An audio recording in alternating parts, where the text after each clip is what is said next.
ಎಲ್ರಿಗೂ ನಮಸ್ಕಾರ, welcome back.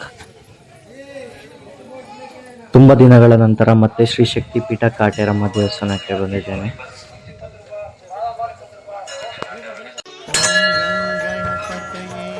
ದೇವಸ್ಥಾನ ಎಂಟ್ರೆನ್ಸ್ ಅಲ್ಲೇ ಗಣೇಶ ಇದ್ದಾರೆ, ಅವ್ರಿಗೊಂದು ನಮಸ್ಕಾರ ಹಾಕೊಂಡು ಮುಂದೆ ಹೋಗೋಣ.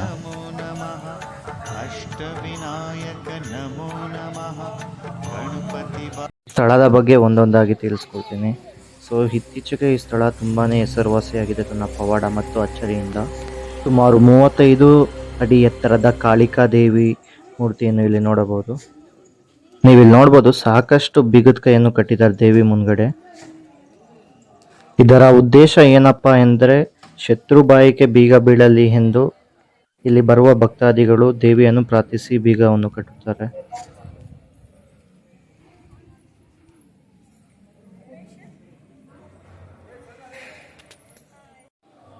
ಇಲ್ಲಿ ಪಕ್ಕದಲ್ಲೇ ಯಾಗ ಮಂಟಪ ಸಹ ಇದೆ.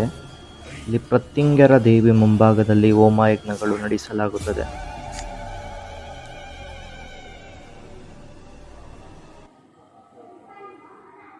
ನಿಮ್ಗೇನಾದ್ರು ದೃಷ್ಟಿಯಾಗಿದ್ರೆ ಇಲ್ಲಿ ದೇವಿ ಮುಂಭಾಗದಲ್ಲಿ ದೃಷ್ಟಿ ಕೂಡ ತೆಗಿತಾರೆ, ನೀವು ನೋಡ್ಬೋದು.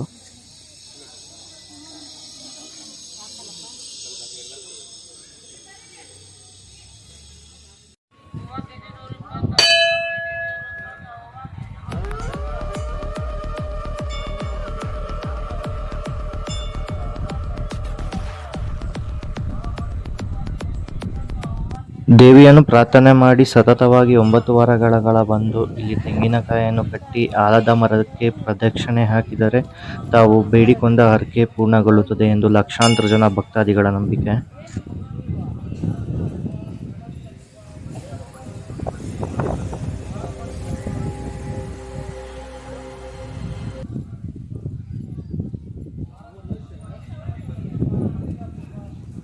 ನೀವಿಲ್ಲಿ ನೋಡ್ಬೋದು, ಲಕ್ಷಾಂತರ ಜನ ಭಕ್ತಾದಿಗಳು ಹರಕೆಯನ್ನು ಹೊತ್ತಿ ತೆಂಗಿನಕಾಯಿಯನ್ನು ಆಲದ ಮರದ ಸುತ್ತಲೂ ಕಟ್ಟಿದ್ದಾರೆ.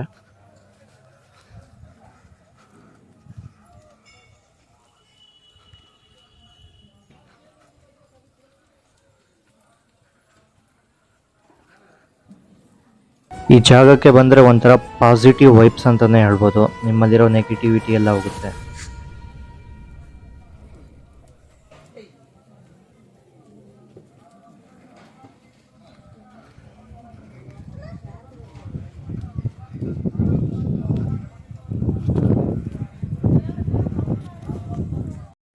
ಈ ಕ್ಷೇತ್ರದಲ್ಲಿ ಕಾಟೇರಮ್ಮ ದೇವಿ ದರ್ಶನ ಮಾಡಕ್ ಹೋಗ್ಬೇಕಾದ್ರೆ ಸಾಕಷ್ಟು ಚೀಟಿಗಳು, ಪ್ರಿಸ್ಕ್ರಿಪ್ಷನ್, ಟ್ಯಾಬ್ಲೆಟ್ಸ್, ಪೇಪರ್ ನೋಡಿದೆ.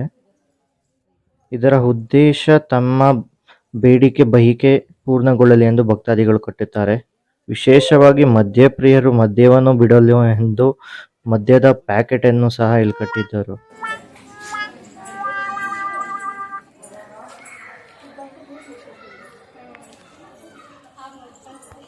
ದೇವಸ್ಥಾನದ ಮುಂಭಾಗದಲ್ಲಿ ಸಂತಾನ ಪ್ರಾಪ್ತಿಗಾಗಿ ಭಕ್ತಾದಿಗಳು ತೊಟ್ಟಲುಗಳು ಸಹ ಕಟ್ಟಿದ್ದಾರೆ.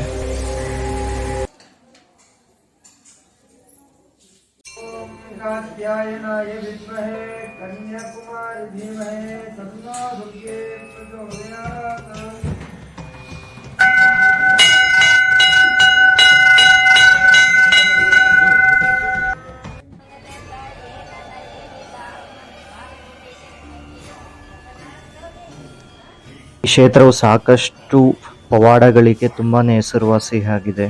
ಕಂಪ್ಲೀಟ್ ಅಡ್ರೆಸ್ ಡಿಸ್ಕ್ರಿಪ್ಷನ್ ಹಾಕಿರ್ತೀನಿ, ವಿಸಿಟ್ ಮಾಡ್ಬೋದು. And thanks for watching guys.